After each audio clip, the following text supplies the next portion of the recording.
Hello दोस्तों, नमस्कार। स्वागत है आप लोगों का प्रभास ज्ञान दर्पण चैनल में।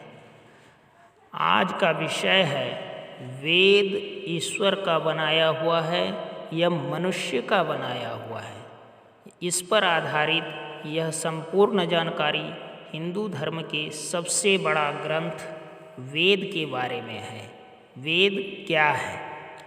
वेद पौरुषेय मानव निर्मित है या अपौरुषेय ईश्वर प्रणीत? वेद का स्वरूप क्या है? इस महत्वपूर्ण प्रश्न का स्पष्ट उत्तर ऋग्वेद में इस प्रकार है। वेद परमेश्वर के मुख से निकला हुआ परावाक है। वह अनादि एवं नित्य कहा गया है। वह अपौरुषेय ही है। इस विषय में मनुस्मृति कहती है कि अति प्राचीन काल के ऋषियों ने उत्कट तपस्या द्वारा अपने तपःपूत हृदय में परावाक वेद वाङ्मय का साक्षात्कार किया था। अतः वे मंत्र दृष्टा ऋषि कहलाए। ऋषयो मंत्र दृष्टारः। बृहदारण्यकोपनिषद में उल्लेख है, अस्य महतो भूतस्य विश्वसित में तद्य दृग्वेदो यजुर्वेदः सामवेदोऽथर्वाङ्गिरस।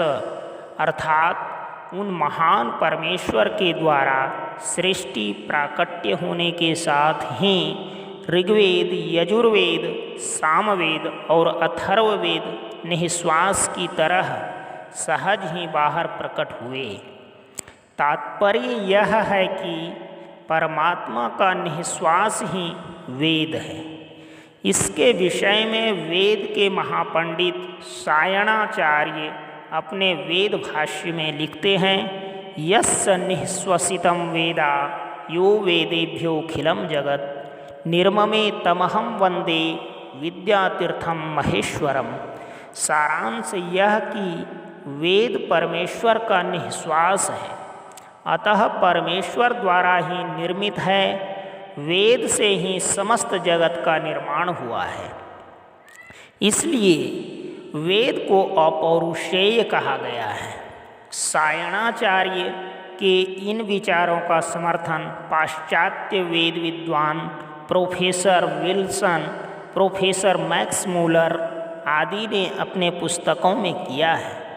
प्रोफेसर विल्सन लिखते हैं कि सायणाचार्य का वेद विषय ज्ञान अति विशाल और अति गहन है, जिसकी समकक्षता का दावा कोई भी यूरोपीय विद्वान नहीं कर सकता। प्रोफेसर मैक्स मूलर लिखते हैं कि यदि मुझे सायणाचार्य रहित बृहद वेद भाष्य पढ़ने को नहीं मिलता तो मैं वेदार्थों के दुर्भेद्य किला में प्रवेश ही नहीं पा सका होता। इसी प्रकार पाश्चात्य वेद विद्वान वेवर, वेनफी, राथ, ग्रामसन, लुडविग, ग्रिमिथ, कीथ तथा विंटरनित्ज आदि ने सायणाचार्य के वेद विचारों का ही प्रतिपादन किया है। निरुक्तकार यास्काचार्य भाषा शास्त्र की आद्य पंडित माने गए हैं। उन्होंने अपने महाग्रंथ वेद भाष्य में स्पष्ट लिखा है कि वेद अनादि, नित्य एवं अपौरुषेय ईश्वर प्रणीत ही है। उनका कहना है कि वेद का अर्थ समझे बिना केवल वेद पाठ करना पशु की तरह पीठ पर बोझा ढोना ही है, क्योंकि अर्थ ज्ञान रहित शब्द मंत्र प्रकाश ज्ञान नहीं दे सकता। जिसे वेद मंत्रों का अर्थ ज्ञान हुआ है, उसी का लौकिक एवं पारलौकिक कल्याण होता है। ऐसे वेदार्थ ज्ञान का मार्गदर्शक निरुक्त है। जर्मनी के वेद विद्वान प्रोफेसर मैक्स मूलर कहते हैं कि विश्व का प्राचीनतम वाङ्मय वेद ही है, जो दैविक एवं आध्यात्मिक विचारों को काव्यमय भाषा में अद्भुत रीति से प्रकट करने वाला कल्याण प्रदायक है। वेद परावाक है। निसंदेह परमेश्वर ने ही परावाक वेदवाणी का निर्माण किया है। ऐसा महाभारत में स्पष्ट कहा गया है।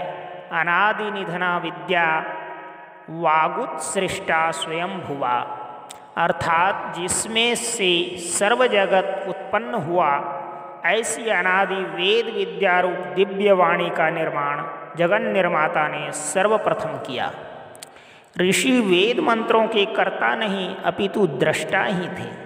ऋषयो मंत्र द्रष्टारः, निरुक्तकार ने भी कहा है, वेद मंत्रों के साक्षात्कार होने पर साक्षात्कारी को ऋषि कहा जाता है।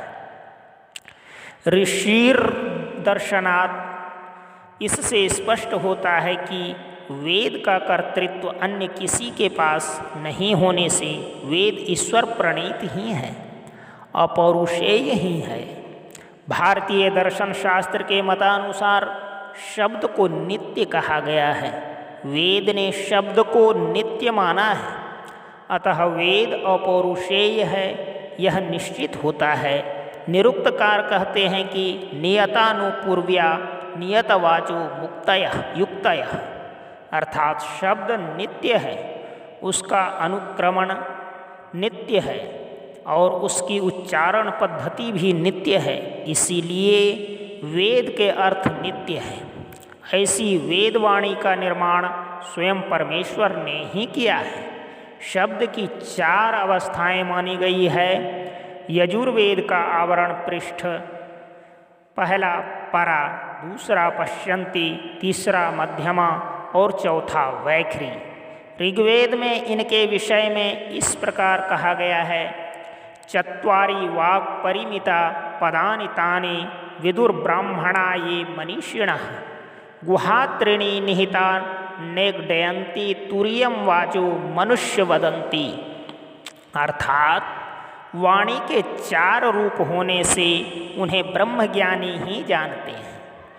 वाणी के 3 रूप गुप्त हैं, चौथा रूप शब्दमय वेद के रूप में लोगों में प्रचारित होता है। सूक्ष्माति सूक्ष्म ज्ञान को परावाक कहते हैं, उसे ही वेद कहा गया है।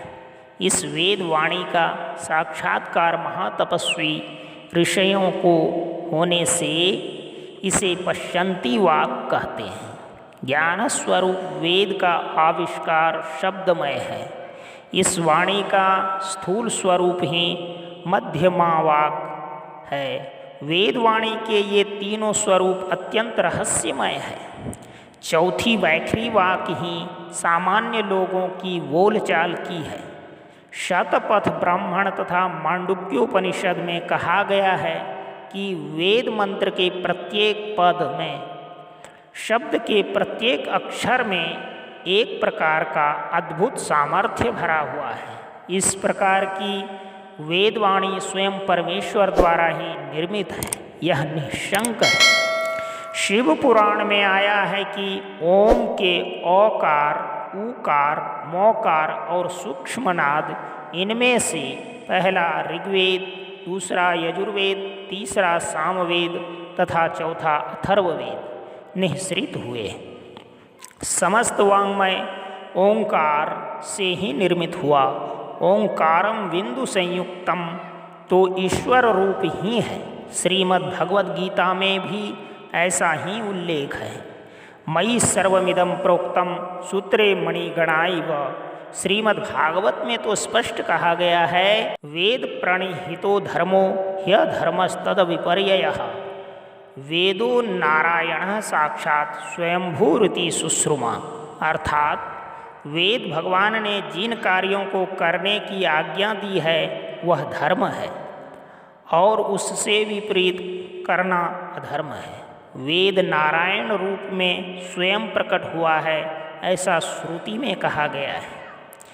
श्रीमद् भागवत में ऐसा भी वर्णित है, विप्रा गावश्च वेदाश्च तपः सत्यम दमः शमः श्रद्धा दया तितिक्षा च क्रतवश्च हरेस्तनुः, अर्थात वेदज्ञ सदाचारी भी ब्राह्मण, दुधारू गाय, वेद, तप, सत्य, दम, शम, श्रद्धा, दया, सहनशीलता और यज्ञ ये श्री हरि परमेश्वर के स्वरूप हैं।